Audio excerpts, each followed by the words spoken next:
Hello,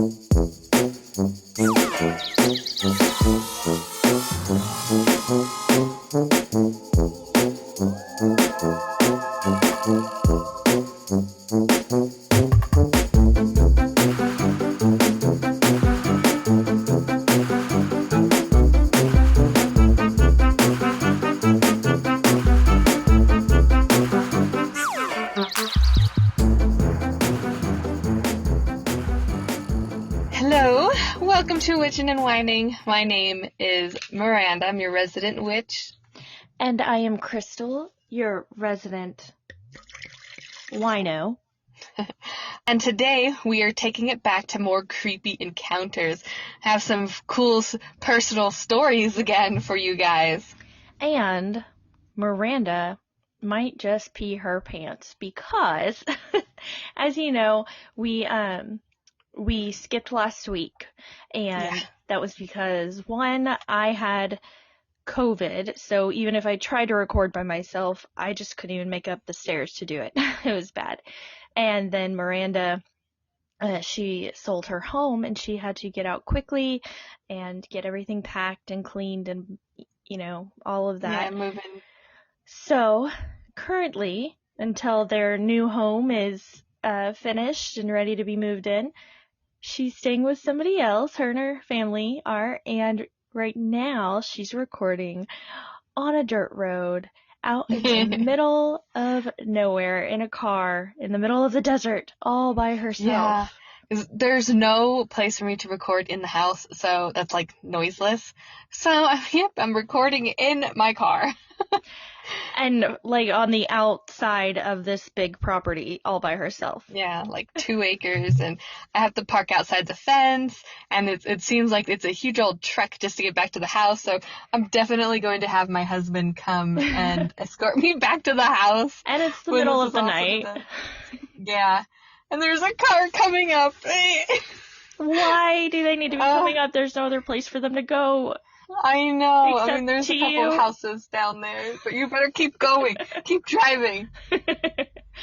I have some really creepy stuff here. Okay. I have some stuff too, but it's more exciting to me. But go ahead. You can go first this time. And then you can end with your exciting stuff so that maybe you won't pee your pants on the way back to the house. Yeah. All right. So this episode, you'll hear some truly creepy stories. These stories were shared with me by people that I personally know. These are true encounters, some of which I experienced firsthand. All of these events occurred across the great state of Arkansas. Throughout a few of these encounters, I will be changing names and basic facts in an effort to respect the privacy of those that experience the events. As for the order I tell these stories, I will start with the least active and end with one hell of a doozy. I love how organized you are. Well, just the beginning.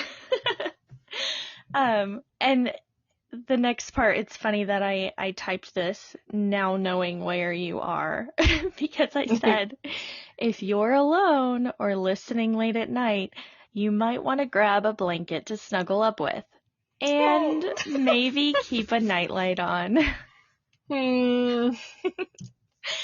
Our first encounter comes from my mom and my sister.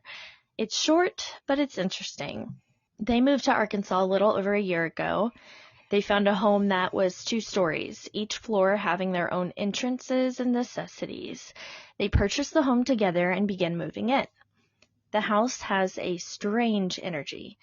It's strange almost as if you aren't alone, like someone is always there watching you in silence. It isn't unnerving or hostile feeling, it's just there, like if you had a house guest that just quietly followed you around everywhere. As my mom and my sister were unpacking and organizing their belongings, they came across a photo of a very pretty young woman lying in a casket. They didn't want to throw it away in case it belonged to the previous owner. They put it on their fridge with a magnet because that's how me and my family roll. And they continued unpacking. I regularly went over to help them move furniture in boxes. One of my visits, they told me that they had started to find change everywhere, loose change. They said it started off as if they were finding change that the past owner left behind, but the change didn't stop appearing. Everywhere they looked, they found the change. They found it around the property, outdoors. They found it in the storage area, under the house, in bedrooms, closets, all over the floors, and cabinets, on counters, everywhere. It didn't matter that they picked it up because they would go back to the same spot and there would yet again be money there. As they were telling me this, I looked over to the old wood-burning stove fireplace, and right on top of the stove fireplace was a pile of change. My mom gasped and said that she had cleaned the change off of that stove before I arrived. This continued for quite a while. My mom was eventually able to get in contact with the previous owner. I think she was able to get the information after having it okayed through both of the real estate agents, because you can't just contact the previous owner. There's, hoops you have to jump through. Yeah. She contacted the previous owner and found that the photo was in fact their photo. My mom returned the photo to its owner. And since then, change isn't found all over the property. I'm not sure if there was a connection or not, but it is questionable. Yeah. But it's not. The question. Uh-huh. Oh, sorry. No, go ahead. The question is, did it just keep on creating more change? So you just get more money, or was it just taking the change that you took and put it back? Oh, no. It is more and more money. More and more. Do you know how much change they eventually got? Oh, I don't know. You know what? That would have been interesting to just keep it all in one spot and count it all up. But where does a ghost get change from? That is a good question. Curious. That is a good question. But that's not the only thing that happened. That was just the beginning of it. Since moving in and settling down, they have had a few small experiences. My mom will occasionally be lying in her bed when she hears someone knocking on her bedroom door. It isn't a sound like the door being bumped. It's a genuine knocking sound. She calls out to say, "Come in," but no one responds. The only response is another knock on the door. Of course, my sister stated that no one had been upstairs knocking on my mom's door. No one was there, at least no one that could be seen. As for my sister, she occasionally experiences being touched while putting on makeup or brushing her hair in her bathroom. She said that she feels an entire hand pressed against her lower back, and that it doesn't feel violent or threatening at all. It's more like someone saying, "Excuse me," or "Hello." And I asked my sister, "How many times have you felt this?" And she just casually responded, "I don't know, at least 5 or more." And I'm curious to see if anything else happens in their home, and I'll definitely update y'all if it does. Yeah, I mean, I don't know how I would like it. I would be like, "Hey, if you want to watch me do my makeup, that's fine, but can you respect my boundaries, please?" Or actually, I wouldn't ask. I would say, "You will respect my boundaries." Yeah. And stay over there. I think it has a lot to do with what kind of energy they're putting off, to make you feel a certain way. Yeah, that's true. My sister's definitely not the kind of person that would usually like anybody to touch her. She doesn't like hugs. She's not super social. She's very introverted. So for her to be okay with this unattached, non-seeing hand touching her and feeling like it's okay, that's some energy that's not, can't be too bad. So our next story comes from a woman that I will call Cassie. Cassie did not share a story about ghosts, at least not in this world. Her experience comes from some other plane, one that can be found in the afterlife. In this story, you'll hear the mention of a disease called ALS. That stands for amyotrophic lateral sclerosis, and it is sometimes referred to as Lou Gehrig's disease. It is a progressive neurodegenerative disease that affects nerve cells in the brain and the spinal cord. It's extremely rare, and the average life expectancy after diagnosis is 2 to 5 years, though some have lived longer. And now I will share this story using Cassie's own words. A little backstory. My brother died in a car wreck when he was 16, and my father died a few years later when he was 49 years old. He had an extremely rare disease. He had ALS, or Lou Gehrig's disease. So we've had a lot of loss in my family. Fast forward several years. I'm married, I'm pregnant, and I'm getting ready to deliver my first son. I had a really weird feeling about it. I was just scared. There was just something else in the back of my mind that something was going to happen. And of course, it did. After I delivered him, I started bleeding out. I was rushed to the OR. I don't really remember much about what happened. My husband said I was back there for 5 hours, and I died. I was looking at a light, and then all of a sudden, behind the light, it looked like, you know the old sketches of Mickey Mouse that Walt Disney did, the very first ones? It looked like that, but it was all staircases, and they led to nowhere. It was very chaotic looking in my mind, and I was terrified. It was like being in a cartoon, and all of a sudden, I see my brother in the background. He's not looking at me. He's sweeping the floor.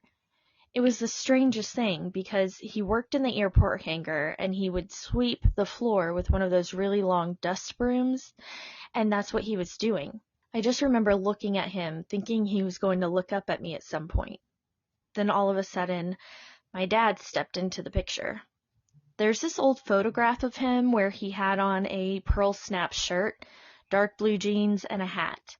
He had a mustache. It was from the 70s or something. And that's exactly what he looked like now. He had that exact outfit. I just looked at him and I said, "Daddy, I'm scared." And he said, "Don't be scared. You have to go back and take care of your baby."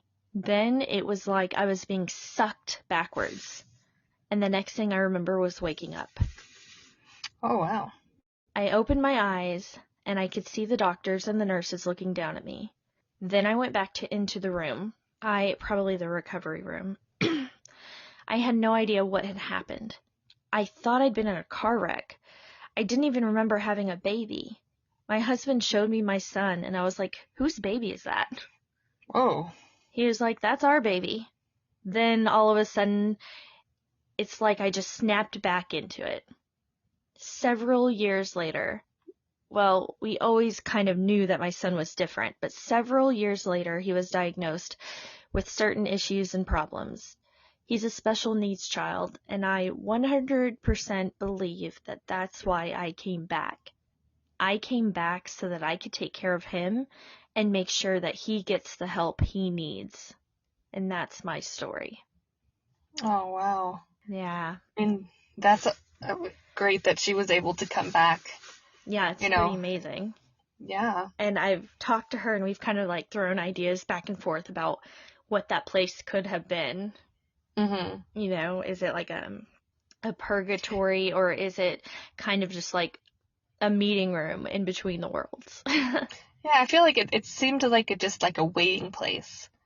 You know? Not purgatory, but just like waiting. Maybe all of those stairs led to different dimensions or different lifetimes, and I don't know. It's super interesting. Yeah. So I have 2 more that I'm going to share. They get a little crazier each time. Okay, I'm ready. Next, we have an encounter of a young... I'm not ready. I'm just kidding. Okay. How's it going in your little car of darkness? I'm like shivering a little bit, but I don't know if it's getting cold or if I'm getting spooky. Okay. Anyway. You got this. Ready. So next we have an encounter of a young man I'll call Sean. For this story, you'll need to understand two things. The first is the purpose of a national cemetery. National cemeteries provide burial space for veterans and eligible family members, honoring the military service of our nation's veterans. The second understanding you must have is that of seminary. A seminary is a type of graduate school that offers education in theology, leading to master's and doctoral degrees. Many seminary students go on to become leaders in their communities of faith, such as a pastor of a Christian church. Now, let's dive into Sean's experience. At the time of this event, Sean was a student at the University of Arkansas in Fayetteville. Woo, Pig Suey! Go Hogs! He lived in an apartment complex that was right next to the National Cemetery. You could look out of his apartment window and see the cemetery. Sean is a Christian and one that is very strong in his faith. While at school, he decided to go to seminary to become a pastor. It was then that Sean began experiencing something that was later thought to be attacks of spiritual warfare. Sean shared his apartment with roommates, and because of this, Sean kept his room locked. He carried the key with him when he left. When Sean would return home, he would unlock his door to find his room in complete disarray. Only his room. You know, right after he decides to go to seminary, this starts happening. So his old album collection would be scattered about with the covers removed. Pictures from the walls would be on the floor or the bed. Things scattered everywhere. In the middle of the night, Sean's printer would randomly print things. Now, it was Sean's mother that told me this story, so she couldn't remember exactly what had been printed, but she remembers this part. And it's a little hard to forget because that printer would randomly print things in the middle of the night. Sean unplugged it, but it didn't stop. While unplugged, the printer would continue waking him up throughout the night, printing things. No. Yes. Okay, so you know how people see orbs on videos or in pictures? You hear this a lot, right? Yeah. Well, but how often do you hear about them being seen with the naked eye? Not very. Not very often, but Sean did. He saw them multiple times. He saw orbs around his room just gliding by. The activity increased up to the point where Sean saw a full body apparition of a soldier in his room. Now, if you remember, he lived right next to the National Cemetery where the veterans are buried. And he saw a Confederate era soldier, full body apparition in his room, and he said it was like cloudy looking and staring right at him. What was he doing with the printer? I mean, maybe he was like, what is this thing? And was like experimenting and, you know, trying to like, wow, man, I'm definitely missing some technology here. Just trying to see what he can do, you know? He's like, oh, why are they saying this about the war? Because that's not what happened. This is what happened. I'm going to print this fact out. I know. I would love to know what, like, the printer was printing out. I know. Like, what kind of topic, like... I really want to know. But, I guess that topic is, like, really hard for him to go back to, so she doesn't want to bring it back up with him. Was he really freaked out? Yeah, he actually didn't even tell his family about it until after the issue was taken care of. He was afraid that they were going to make him leave school. Sean was an intern at his church, and he spoke to them about it. And I guess Sean is known to be really level-headed and very trustworthy, and from his character, what they knew of his character, and from what they were being told was happening, the pastors at his church that he was interning at, they went to his apartment and they used incense and prayer, and went through the home and cleansed it. And after the cleansing, all activity ceased completely. Oh, great. Okay. That's good. Which makes me think, well, was it something bad? Or were they just like, well, shit, man, I guess I'm not wanted here. Peace. Maybe, yeah, he just he was a spirit with some good boundaries, like, respected your boundaries, you know? Yeah, maybe he's like, oh, man, I just thought I was checking out some new technology. I'll move on. Yeah. I don't know. It gets you. The printer thing. Whew. Mm-hmm. So this last story is out of a very close friend of mine. I will call her Sophie, and her husband is Tyler. And this is about their extremely haunted house, in which I have also experienced things. So, before they moved into this home, they had family members that lived in it before them, and those family members experienced things as well, including being choked. Oh. But Sophie and Tyler have not been choked, but a lot of other things have happened. There was one time that Sophie was sitting in bed with Tyler, and I think they were watching TV, and one of her toes just bent quickly in almost a 90-degree angle. She said she thought it was going to break, as if someone was just holding it there, and it wouldn't.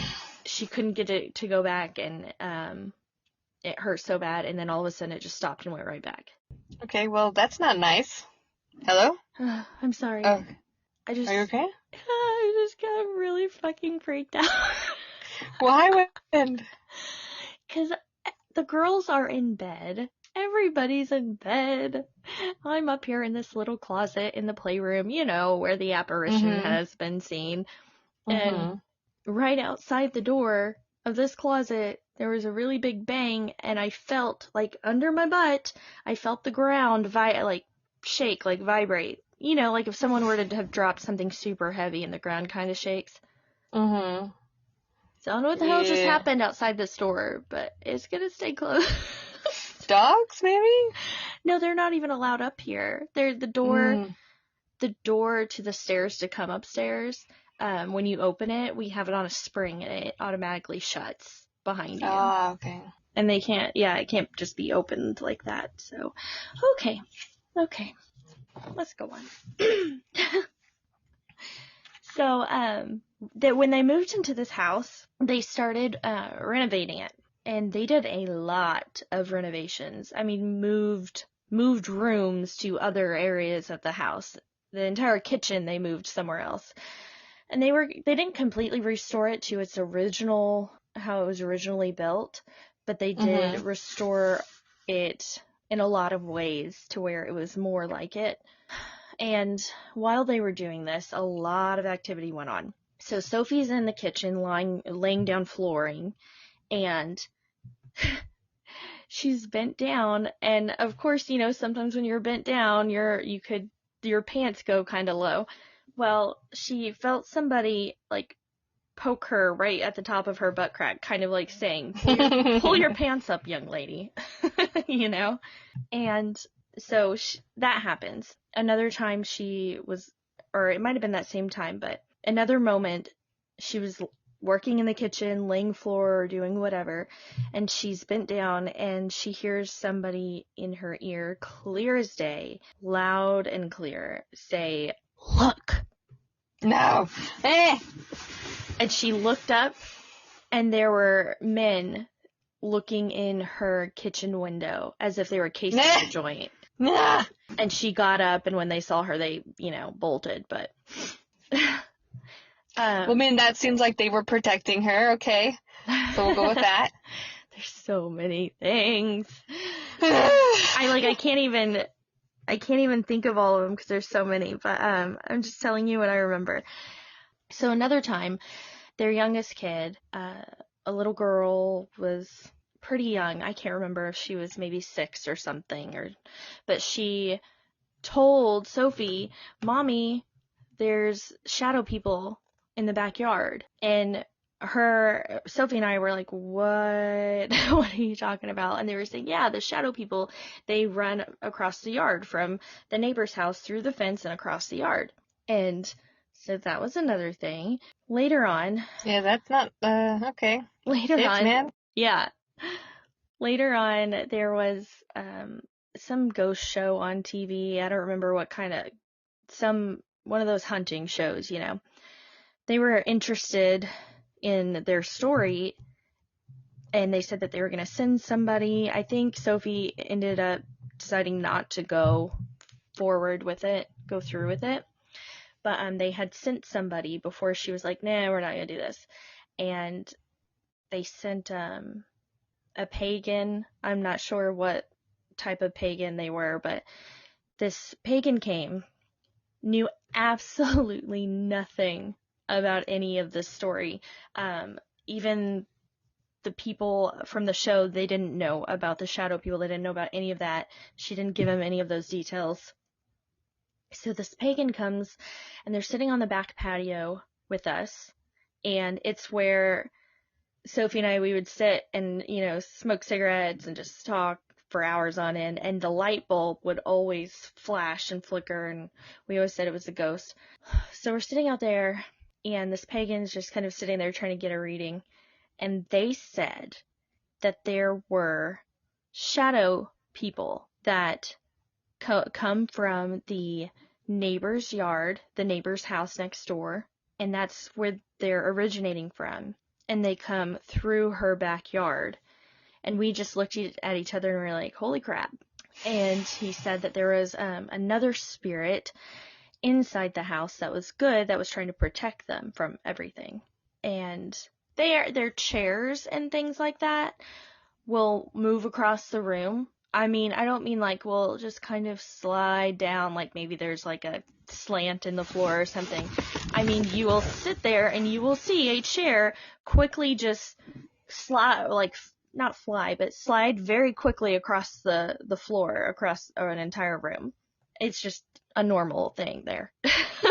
Another time, Sophie and her daughter were putting lights on the Christmas tree, and there was duct tape on the chair sitting next to them. And as they were putting the lights on the tree, the duct tape, I think they caught this on video, actually. And I saw it, and it was crazy. But it was so long ago. I asked her for this because they had so many videos of all of these things happening. They caught so much evidence. But they had lost that phone, and it was years ago. It's not on the cloud. It's just gone. But that duct tape that was on the chair just flew off, like at high speed, just flew off. And they had I wish they would have had that. That would have been great to add to the Facebook page. I know. She said no, they had lost everything when they lost the phone that had it all on. Another time, Tyler had seen an old gray-haired man walk through the living room and just walk through and disappear. So their camera had once picked up a ball of light, like not just, you know, a little orb, but like a big ball of light that was making its way down the stairs towards them. Now, these stairs that I'm talking about are attic stairs. You open the door from the ground floor, the first floor, you open the door and you go straight up the stairs. They don't come out of the ceiling. It's just stairs that come straight down to the floor. You know what I'm talking about? Mm-hmm. Yeah.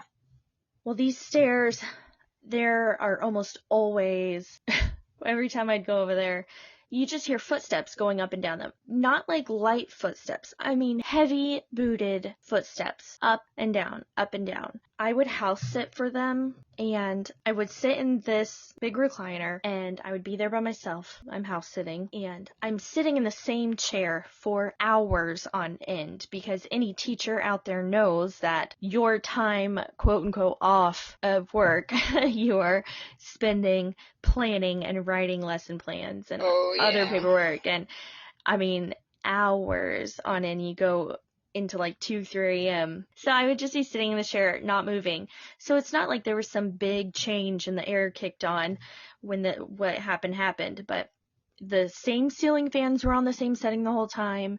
The air was going on and off the whole time. Hours, nothing had changed. And then all of a sudden I'm hearing these footsteps up and down the steps, like always. So no big deal. It's just like, hey, ghost, nice to see you again, whatever. But then all of a sudden the footsteps stopped. But then there was this huge burst of ice cold air from on my neck, like as if someone is right behind you and they're leaning over your shoulder into your ear. And it was such a huge burst of ice cold wind that my hair actually blew up in front of my face and covered my face. Wow. Oh my God. And you just, like, did you just run out the door and just stay there? Well, I gotta, finish the job. No, I was just like, okay, hi. That was cool. And then I just kept doing my work. Because stuff happens there so often, you just kind of expect it. And they would always say that every single time I would go over there, it was like all the activity would just pick up like crazy. It's you. I don't know. I don't go Maybe there. there are certain places that magnify whatever follows you around. I don't know. I haven't been to visit in so long, and apparently they haven't had much happen. But there are other things that they told me about. Like that would happen almost. Oh, the ball of light. Sorry, I'm reading her text message about it. The ball of light coming down from the attic. Apparently that would happen almost every week, and they would have tall shadow figures that walked through the living room. But the creepiest one of all, I think, is when her kid had gotten out of the bathtub and they were dried off, and then they're walking out of the bathroom. And as they're walking out of the bathroom, there are wet footprints next to them, appearing with them as they walk. Why are they still living there? I mean, I guess they have a nice genial relationship with... It's just happened for so long. And it's just the craziest things that... And none of it feels really, really bad. Like, the ones in the house we're pretty sure are like the original owners. We did a lot of history digging up old records and such, So we think it might be the original owners, the husband and the wife. And there's not a bad feeling about that at all, whatever's in the house. But there was a bad feeling about what was coming in from the house next door. And apparently there used to be some Satan type stuff going on over there. Not to say I completely believe in all that, but I mean, there is bad and there is good and in everything. So whatever is over there, they had some bad energy that they're bringing in, And she did put crystals around her fence line and stuff like that, and it calmed down. Okay, so, good. Yeah. That is nice. Wow. Well, she lives an exciting life. Yeah, it's definitely the most haunted thing I've ever encountered. Oh, I just remembered some crazy encounters of my own that I was going to share, but there's just, I can hold those off for another time. Oh, okay. But I want to hear your stories. How freaked out are you right now? From 1 to 10. Okay, for a little bit I was freaking out, probably close to like a 7.5, 8, but then I did my like internal mantra, put up my own mental energy, and I'm better now. Oh, good. 8's pretty high. Yeah, it was pretty high. I was like shivering, and I was like, so I did my whole like, mind, body, soul, spirit, nothing can harm me or the people on this property, and that sort of. So, yeah. I always imagine like the strong, bright yellow, like golden light bursting from my, from inside out of me and from my kids and my animals, and then our whole house is just bursting through the windows with this bright light, and nothing could hurt us. Yeah, it's whatever you visualize, man. That's the key. Your energy's the key. Yep, that's okay. right. So for me, I have a couple of stories of my own, and then a couple of stories of other people. I was going to go back because I was reflecting upon, like my childhood and stuff. And I remembered this little doll that my sister had. And at the time, it was like a really expensive baby doll that was like really high tech for the time. They would know your name. It would know the time and the date. Like you could even have it like set an alarm or something like to wake you up at I don't remember. It was just like A doll? Yeah, Was it a from doll. the future? I don't remember anything like that. That's crazy. Yeah, I don't remember I just remember that it was blonde like her, and it had little pigtails, and it was kind of big, but it was like a high technology doll that would like I said, they would know your name, and it would, say good morning at a certain time, or that sort of thing.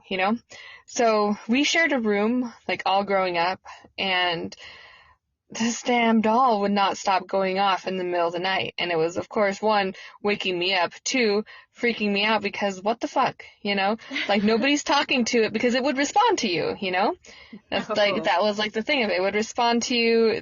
That's how high tech it was, And I'm like, who are you responding to? What the heck? So we took out the gosh dang batteries. The doll still fucking talked. No. Yes, No. I remember. Yeah, I just remember. I was asking my mom about it too, and she was like, "Oh yeah, I remember that. We threw that thing in the garage because my sister and I got so freaked out. Like, no, You told and it was like a brand new doll. Your stories were exciting, and now you're telling me about talking dolls while I'm in the fucking toy room. Well, I mean, that was the last that I'm going to end on. That one was exciting. That one was great. These ones were a little creepy, Well, I'm at about a 6 or a 7 right now. But that was just like another one of those things, like even when we were younger, it's like, okay, you know what? We recognize that this is really creeping us out, so you are going to be banished and you are not allowed back inside, sort of thing. Like, no can come to us, get out, goodbye, that sort of thing. And yeah. And then, of course, like at my grandma's house is notoriously like haunted. It used to be like an old bomb shelter and stuff too, I guess. No, I think I mentioned that before. If you did, I don't remember, and I think it's cool again. Yeah, like I can't remember honestly, but anyway, so there's like tons of stories there, but they're not all my own stories. So my mom and I and my sister, I guess, and my brother, we all lived there at one point on one of the many times my parents were like separating, and we all shared the study together. And my mom would always have like these nightmares, and she'd wake up, "You're not welcome here, you're not welcome," and like she would just have these nightmares that like there's people outside trying to look into the window of the office. Oh my God. And I was like, Mom, I was like, we are fine. You're right. They're not welcome here. They're staying outside. But she would just have like these crazy, crazy nightmares all the time sleeping in that room. And for me, it wasn't too bad. But once she stopped sleeping in the room, like, she got better. I feel like something in there just didn't like her or was targeting her or something. I don't know. And then also in that house, I've personally seen chairs move and like music playing and creaking, Yes. But my cousins, who are twins, they have, of course, like their twin connection to each other. So these next stories I'm going to tell are like their stories that they've told me. I picture the twins at the end of the hallway in The Shining telling this ghost story. No. They're not like that. Not at all. No. Okay. So first story, their twin thing. My cousin, the one that's older of the twins, she told me that she was having like a nightmare, or she was dreaming of her sister, and her sister appears like on the floor with her knees up into her chest, and she was resting her hands and arms on her knees, and her head was down into the knees too. And then she sees her sister look up, like crying, kind of shake her head, and like put her head back down. And then, so that cousin, the older, saw that image. She darts up really fast. She's like, "Oh my God, my twin, I need to go find her." And she goes to her twin's room. Her twin had long hair that she would braid to bed, and it was wrapped around her neck. So, how old were they? I think teenagers. And it was like choking her? Yeah. Because I was thinking, like if they're really, really small kids, that could happen. But wow. Nope, they were teenagers. I've also seen like various spirits around the house. Like they said there's like a little girl and a soldier that would just kind of like walk together or something, and like a girl that would just stare at them at the end of the bed. No. And I'm happy. I mean, they said it wasn't bad or anything, obviously I would have been way more freaked out, and maybe I would have been way more freaked out knowing that all the nights I spent the night at my great grandma's house. But no, it's that same, like, my energy is stronger. You are not allowed to harm me or affect me or impact me in any way, shape, or form, or the people that I love, that sort of thing. Like, I am safe. You get away. have to believe that your energy is stronger, no matter how scary that thing looks. You are stronger. Like, my energy is stronger than yours. And then you kind of do like a fist bump. I don't know. A fist bump. Do whatever you need to do. Fist bump yourself, like, and you're fist bump the air. Okay, so those are just like a few of those things. And there is another one too at my uncle's house. He had this neighbor that was like really good friends with him. This neighbor would come into the house, without knocking. It was that kind of relationship. Yeah. They were just good, grand old buddies. Like family. And this neighbor eventually passed, and his front door would frequently open after that. It never opened before. And I remember being here for those times too, like several times when the door opened. And then the door opened, they're like, oh, hey, it's just, I'll call him Johnny. It's just Johnny. It's just Johnny. Hey. And then just go on with the day. And then somebody would shut the door. Oh, okay, see you later, Johnny. And then, shut the door behind him. Like, it was just such a, like, nonchalant thing. Like, thanks for visiting. We'll see you next time. Because they're like, who else would it be? There's only one person that would ever, like, walk in and out of the house, Johnny just wanted to say hi to his old buddy. Yeah. It was like, what you doing? Are we watching the game tonight? Or what are we eating? That kind of thing. I don't know. Okay. But on to, my stories aren't as, like, eloquently told as yours are. I was just doing some... I wrote everything out except for that last one. I was just doing some reflection, and quite honestly, I feel like I would spook myself more if I wrote all theatric about it, Yes. Like, I'm trying to be chill about it because, it can be freaky. Okay,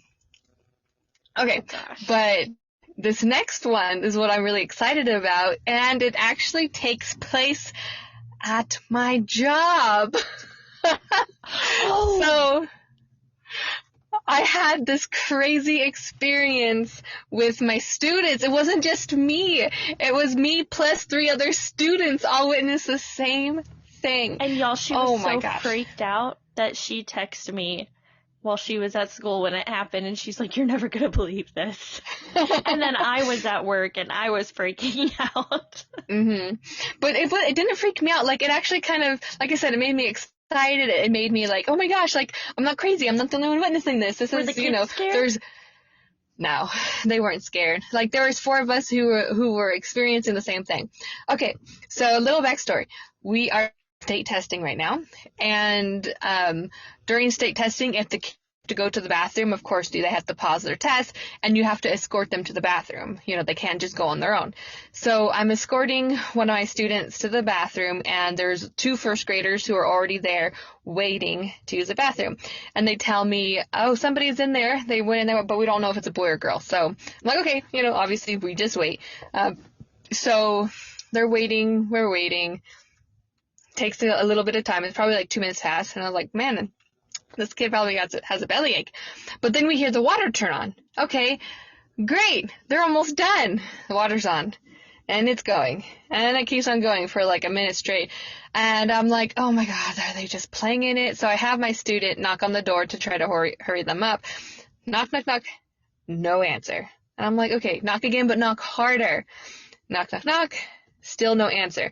So at this point, I think it's one of my other students, because this other student, he has autism, and he notoriously likes to play in the water, and he never responds to you when he's in the bathroom.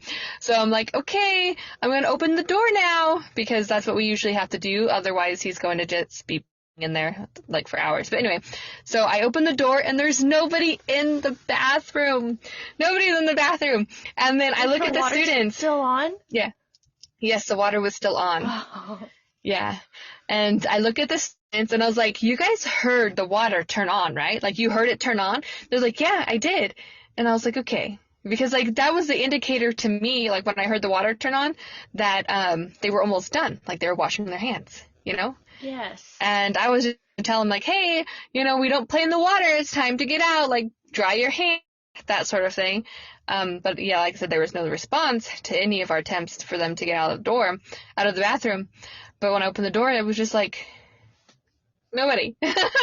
And then all the students were like, oh my God, it was a ghost. And then my student, she just went in, turned off the water, used the bathroom, and we continued on our merry way, you know, just continued on. And I was like, oh, and I told like everybody in the building, I was like, you will never guess what just happened. And they were like, oh my God, that's so freaky. I was like, no, it wasn't freaky. It was like exciting, because I wasn't alone. I wasn't experiencing this by myself. And it's in the middle of the day. And it's in the middle of the day, yes, because usually the creepy stuff like that happen, you know, at other points, yeah. Right? But not this time. Oh, and it was so great. And I told my aides, and they, of course, one of my aides, she got super freaked out, and she keeps on, every time she needs to go to the bathroom, or if she needs to get something from the kitchen over there, she asks one of us to come with her, so she's not alone. It's so funny. But one of the times, whenever she asked the other aide, my other coworker, to go with her, you know, she's escorting her to the bathroom, and she's waiting, and then they both like leave down the hallway, but then they hear the student bathroom open again, and then my coworker, the one that's really scared, she rushes like, oh my God, and the other one like peers around the corner, and there's like no student. There's no student there. So it just opened. They didn't. Yeah, it just opened. But like she did say, my one who like looked back around the corner, she did say that she like maybe the student was really fast and I just didn't see it, or whatever, you know, what have you. Maybe it's airflow. I don't know. Maybe but you're making I'm just telling you. And there was no student. Yeah. And it was a ghost. Shoot, I just got scared. Why? I think there's a train nearby. I'm sorry. I heard a loud rumbling. I was like, what the fuck is that? Hold on. I think it might be a train. I don't know. I'm just going to pretend that I don't hear it and just continue on. Okay. And anyway, in the same building too, like a few years ago, my husband used to was a custodian at the school, and his shift was like, he would start at 6:30 and end at like 2 or something like that. I don't remember. But at that time, we just had one working car. So me and my son, we would have to go with him to the school at 6 o'clock. And my husband always wanted to be early. So really it was like 5:30 when we got to the school. So my son and I used to go lay in this little room that I had in my classroom, and we would just kind of like take a little nap for a couple hours, you know, until it was time to wake up. But we started hearing like footsteps up and down the hallway, and we're like, yeah, we're just going to sleep in the car from now on. And then a bunch of my other coworkers too, they say that they hear footsteps going up and down the hall. And my coworker, on Friday, she said that she was hearing like tapping on our whiteboard. But honestly, for that, I was like, no, I think you're overreacting for that one, because our whiteboard connects to another classroom. In fact, your old classroom. I was like, it connects to another classroom, and there's students in there, so you're probably just hearing what's going on. Well, to be fair though, the wall that your whiteboard would be on, like connected to my old room, mm-hmm. There shouldn't be students on that wall, because that's where the teacher's desk is. Well, now there's a whiteboard right there, and the teacher's they're like, that room isn't being used as a classroom anymore. It's more of it's a reading resource center. Like the teacher, the reading, she has a bunch of groups that she pulls in for reading intervention. So, I mean, it could be. I was like, don't worry him, but she's obviously freaking out. And then I was like, you know what? I'm gonna just tease her a little bit. I was like, oh yeah, I hear the tapping too. You know, eventually I did hear the tapping, you know, but I'm just like, whatever. Whatever, man. We're in a school. I'm here every day. I don't feel anything weird from it to be like, hey, just don't bug me when I'm doing my homework and we'll be fine. Like at the end of the day, after like my shift, or I guess my shift, after my hours are over, whatever. Mm-hmm. I get off at 4. So I stay behind a little bit extra to do homework since it's easy to do it anyway. Yeah, so that was like the super exciting thing that I wanted to share because it was a group experience with other kids, 2 first graders and a 4th grader and myself. That is and awesome. I just thought it was the neatest thing, and I feel like these kids didn't think it was as cool as it was, you know. Mm-hmm. And they will probably not even tell their parents, but I hope they do. Was that your last really one cool. that you end with so you don't get scared? Yes, it was. Do you want me to stay on here with you until Adam comes to you? Yeah. But anyway, I'm trying to think. I think I might have had one more, but yes. I think I'm a little bit too wired to remember what it was. Was it one of your personal ones, like maybe an old house? Yeah. No, I mean, okay, in my own personal houses, because I'm so like, you are not allowed in here, Mm-hmm. I'm good, you know? My homes are fine. And like, I have to, because this is our second night in this new house, I made sure to bring, you know, some of my crystals. Just to be like, okay, if there wasn't, you are not allowed to bug me, you cannot impact me, my family, you know, my husband, my dogs, like, leave us be, we leave you be, not allowed. This is a safe space, you know? So, yes. It's always weird sleeping in a new place, you know? I'm sure you'll be fine. Yes, we will be fine. Putting that out there. We will be excellent. And then in 2 months, we will have our own house again. Yes, a brand new house. The house will be done being built. Yeah. But yeah, I can't remember. I'm not jinxing you, but a brand new house does not equal. I'm not listening. I rebuke that. I rebuke it. Nope, it's not possible. I rebuke it. We're not going to go there. It's not happening. Okay. I'm just saying my house is. I'm, you know, before we move in, or like whenever we get the keys and stuff, I'm going to do my normal ritual cleansing and everything, even though it'll be brand new. I'm going to go through with my noise and my smokes. That's a not great cigarettes, idea. but like, you know, my incense and my, like I said, my noises, incense, and I know. Well, it's because it's like incenses. Oh, I know. It's whatever, just so funny. I knew what you meant because you don't smoke beer like cigarettes. Yeah. I'm going to need to buy more selenite and maybe more obsidian because I'm going to put those at my doorways and at my windows. You know. Yes. Just get the, no energy. Make sure, because I also keep bells on my doors too. So every time you open a door, the noise from the bells will cleanse any bad energy away, you know? Mm-hmm. Yeah. And we have it on our front doors and in our bedroom doors too. It's starting to get fuzzy. Do you hear that? No. And now don't say it. Hey, so thank you for joining us tonight. Hope you can sleep well. I hope I can too. And Christal, I hope you escape that closet of yours. Don't say with that. little incident. What do you mean escape? You will. You will exit your closet. Yes. With ease, nothing on the other side. With nothing on the other side. Everything is fine. Everything is awesome. Nothing is amiss. No.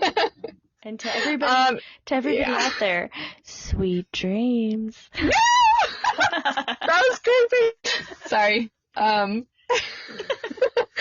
Anyway, as always, if you have any fun or exciting things to share, please send them to our email at witchinandwinin@gmail.com. That's WITCHANDWINEN@gmail.com. And don't forget to check out our Witchin' and Winin' Facebook page, where we post photos and things that go along with what we talk about. tonight we unfortunately do not have any. But there are some on there for old episodes, and you can make your own post about whatever you want. And yeah, so share pictures, share videos, share stories, even on the Facebook page. Yes, but send them to us so we can share them. Yeah.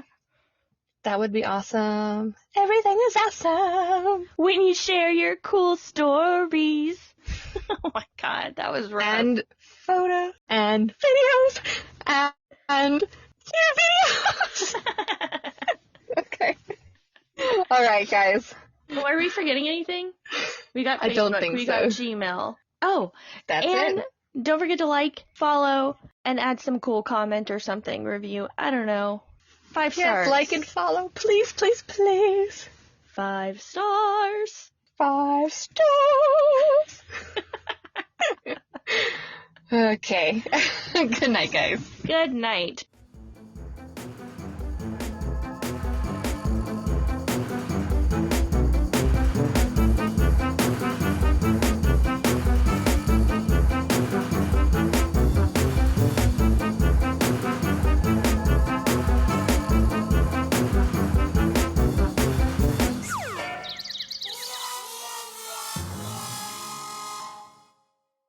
I'm a ghost. Ah, a ghost getting me.